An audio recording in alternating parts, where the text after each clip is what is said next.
Spent kind of getting back on a normal, kind of a normal week here.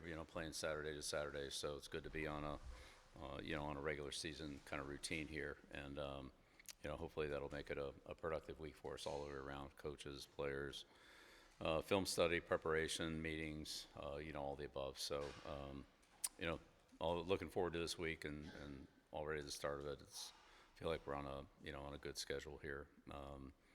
Richmond's an impressive team to watch. Coach Huseman's done a good job there, and they have a very, experienced staff on the offensive side of the ball, of course, with Russ and his son Jacob, and Coach Wood, Coach Anthony on defense, special teams. They're very sound.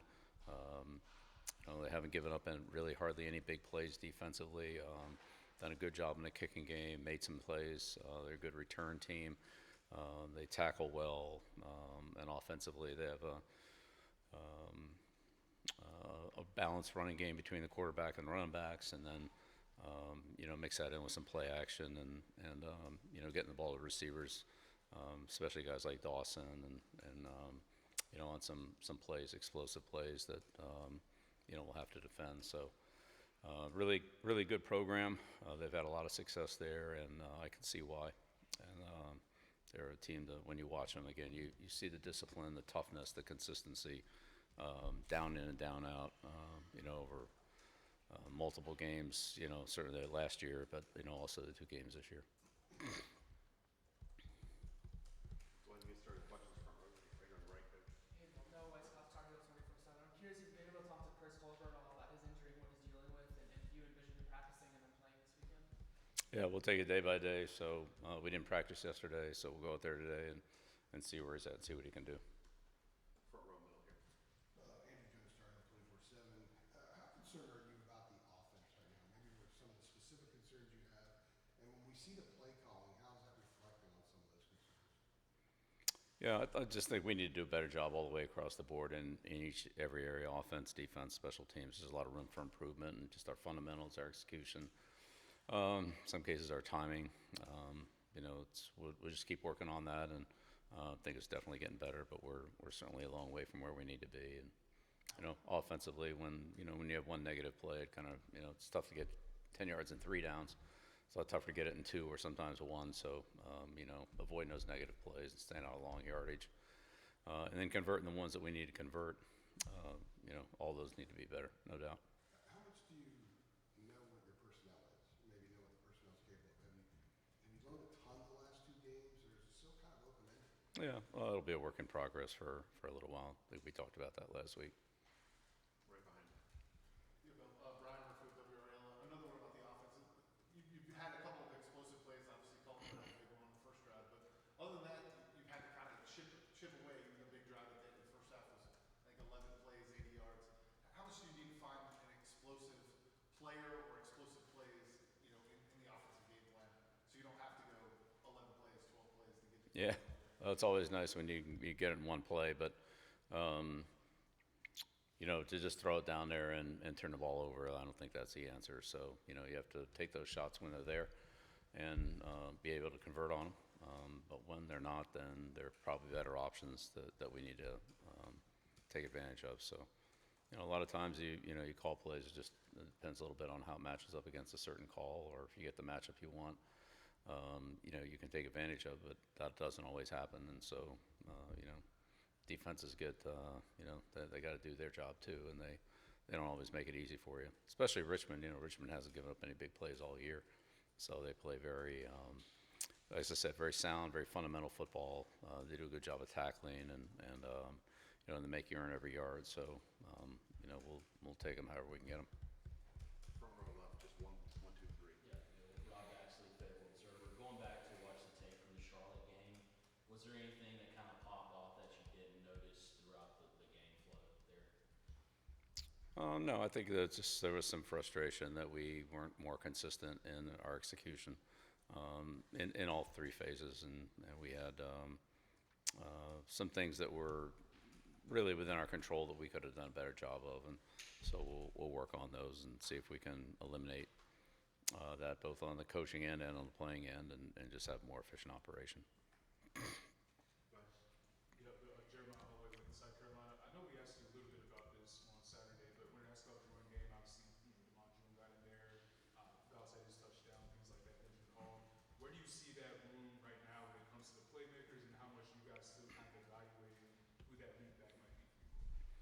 Yeah, well, it's a really competitive situation, and last year none of those guys got a whole lot of carries. When you have Hampton, you feed him, and they did that, and that was obviously the right thing to do. So it's hard to evaluate backs until they get an opportunity to run against real competition and break tackles and can use their run skills. What it looks like in practice is not always the same as in the game when there's live tackling. So we've got a feel for how that's going, but it's very competitive. I have confidence in all of them. They all, have shown a lot of good things, and that's why they've gotten playing time. We'll see how it works itself out. On the left. Adam Smith in South Carolina. Bill, with Price Yates, he seemed like an important addition for you guys out of the portal when you got him. Mm-hmm. He's obviously been out. When do you expect him back? And is this an issue where it's hard to put a timetable on it? It's definitely hard to put a timetable on it. Yep. It's, I know that he's working hard to be back, and I know that our medical staff is doing the same thing, and we'll just have to kind of take it day by day and see how things progress. But, when he's ready, he'll be ready, and I know he's doing everything he can to be ready, but it just hasn't been cleared yet. Mm-hmm. Second row here in the middle. Tom Ashley in South Carolina. Coach Belichick, when you're evaluating guys, and you mentioned it just a second ago, but if you could expound on the level of competition, somebody having success against a Charlotte player versus having success against TCU. How do you and your staff sort of evaluate that when determining, okay, this guy should get more reps, this guy should play more? Right. Well, again, we can't really control who's on the other side of the ball. Whoever's there is there. We can't do anything about that. I think the big thing we look for is just the execution that our players are doing. Are they running the route at the right depth? Are they using the proper technique to get open? Are they blocking with proper leverage and hand placement and so forth? Are they defeating blocks or covering receivers the way they need to?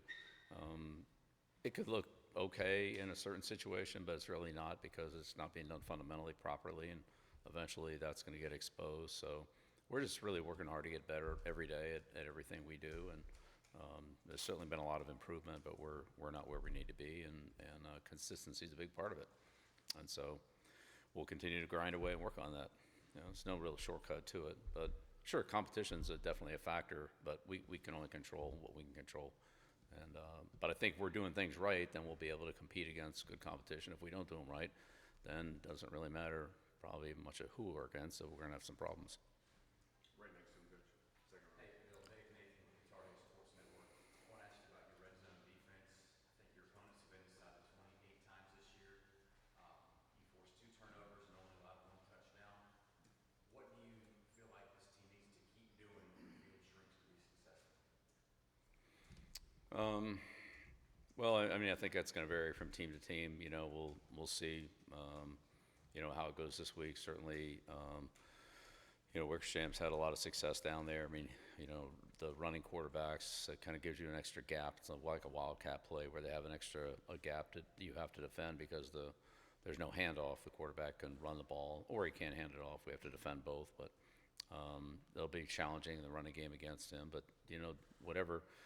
Anytime we can create long yardage situations down there, that's always a plus. And we've been able to get some negative plays to get some second or third and longs. And when it's hard enough, like I said, to convert in 3 first down and 10 yards, and 3 downs to get 10 yards. But when you got to do 2 for 10 or 1 for 10, especially on a shrinking field in the red area, that just makes it even tougher. So anytime you can get negative plays on early downs and create long yardage, that's a big key. Hopefully we'll be able to continue to do that.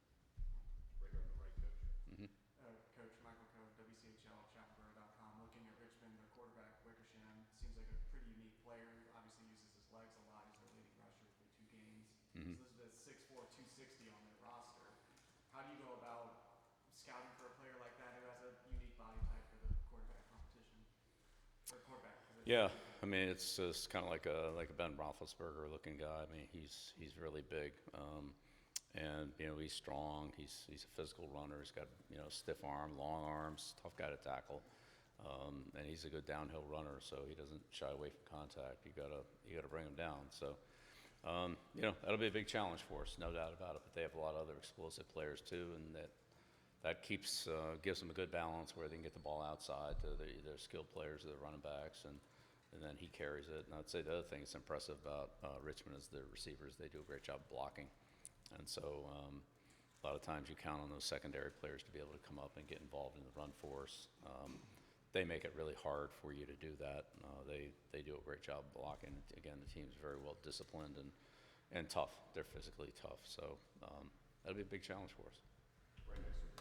Hey, Coach, from a developmental standpoint, how much progress did you see from the offense last week? And then Richmond has the number 9 defense at the FCS level. How can that serve as a measure of that, say, growth? One more time about I'm sorry. The first question. Yeah, so what did you see from the offense? How much progress did you see from the offense last week? Again, more progress fundamentally. Again, doing more things better, more consistently, not where we need to be yet, but definitely headed on the right track. It was a short week. We didn't have a lot of, contact work. A lot of it was just kind of a carryover from the TCU game, trying to, get ready and get back on again. Hopefully this week with a little more preparation time and fundamental work, we'll be able to continue to make strides there. But, that's up to us. We still have to do it. But, I did think we made some progress, but, hopefully we need to make more, and we need to have more consistency in all 3 areas. But certainly on offense, that's a big key for us is our timing, our execution, and our fundamental play.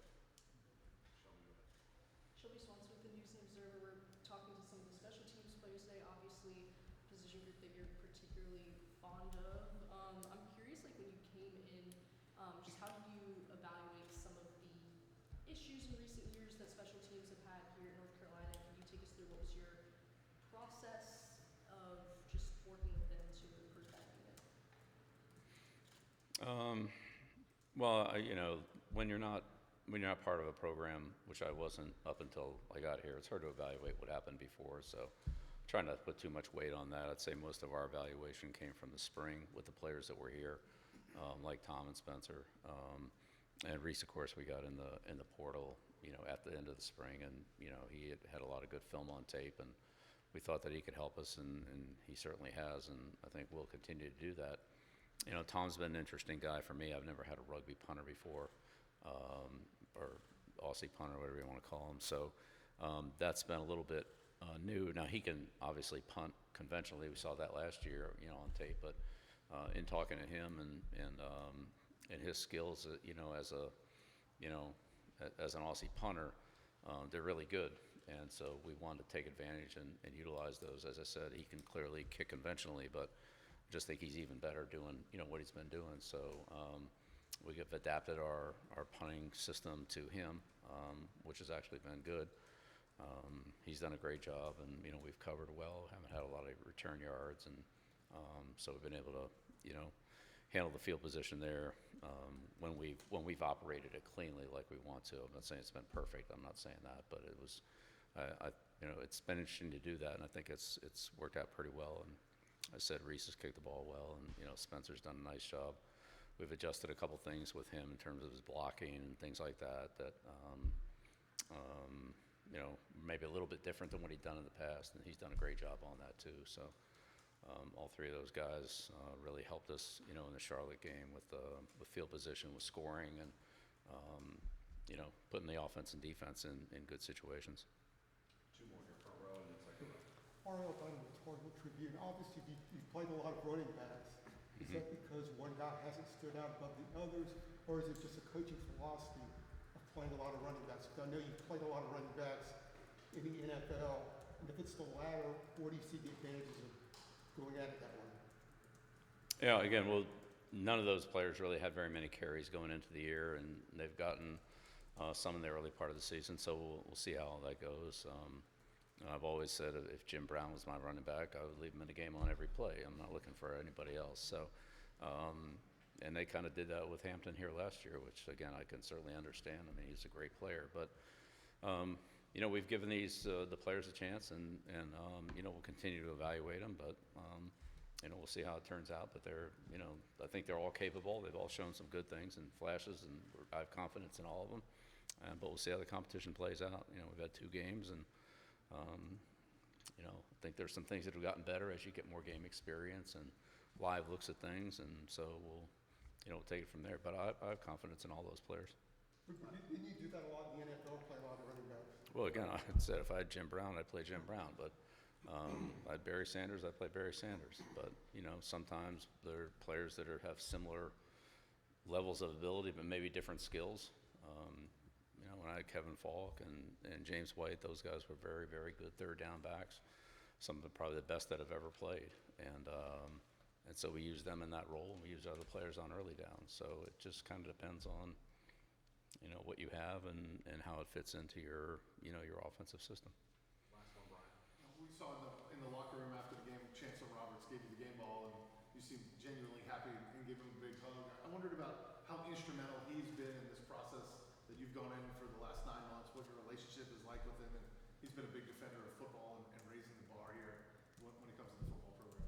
Yeah, I can't say enough about Chancellor Roberts and the support he's given and the backing for the program in many, many ways. He's been great, and I've really enjoyed working with him. Chris McClure also in the office, and many of Chancellor Roberts' staff who have been, you know, very helpful in the process. So, again, it's a new era of college football. There are a lot of new things that we're dealing with, and there are also some changes at Carolina in general, from what I understand. In many things, from the game day presentation to obviously the revenue and NIL and so forth. So we're kind of working our way through those, but he's been very helpful, supportive, and great all the way. I mean, I couldn't ask for anything more from him. Thank you. Great. Thank you. Yep. Appreciate it. Thank you. Like the Jim Brown.